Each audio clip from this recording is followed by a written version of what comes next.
Tim Burton. The name alone conjures images of gothic landscapes, demonic clowns, and the melancholy sweetness of a loner struggling to find his way in an unaccepting world.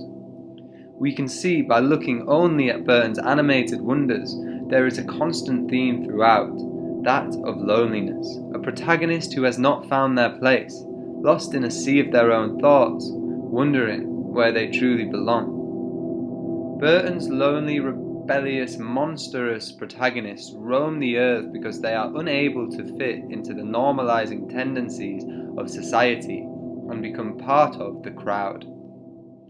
But could all of this link to Burton himself?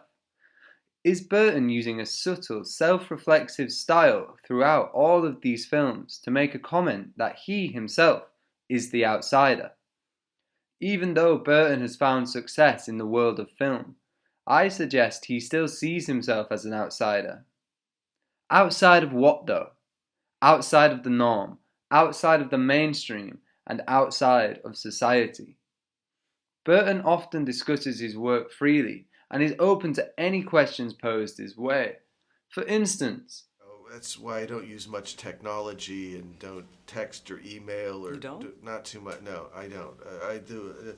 I because I find that you get caught up in things. But even like this, I mean, with Margaret, I understood that shyness and non-communicative. I used to be that way. Could very shy, not being able to talk and trying to speak through your art.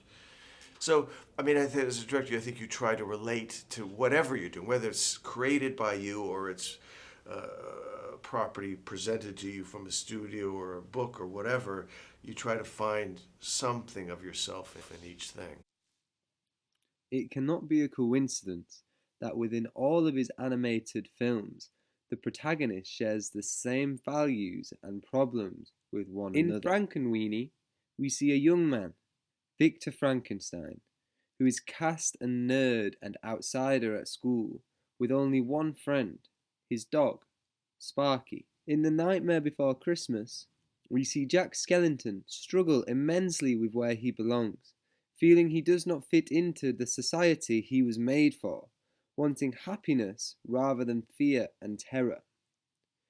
In a film Burton produced, written by Roald Dahl, James and the Giant Peach, we see James unable to fit into the real world and instead finds solace with the other outcasts of society, which are bugs and creepy crawlies.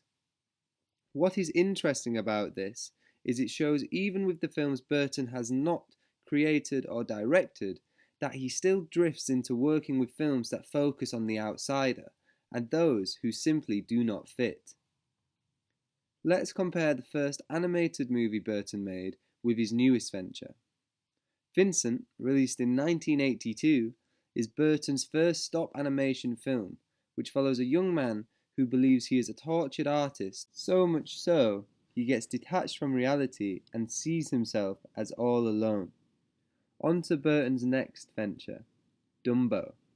Again, not an original Burton film, but he has chosen to give his name to the directing chair, and once again its focus is on a misfit, a little elephant who cannot fit in the pack due to being different. Both Vincent and Dumbo are about the outsider, those who simply do not fit, so there must be relevance to Burton for him to keep focus on the outside. Another similarity between all these films, apart from Vincent, is that these outsiders eventually do find their place within society and get to a place in which they belong.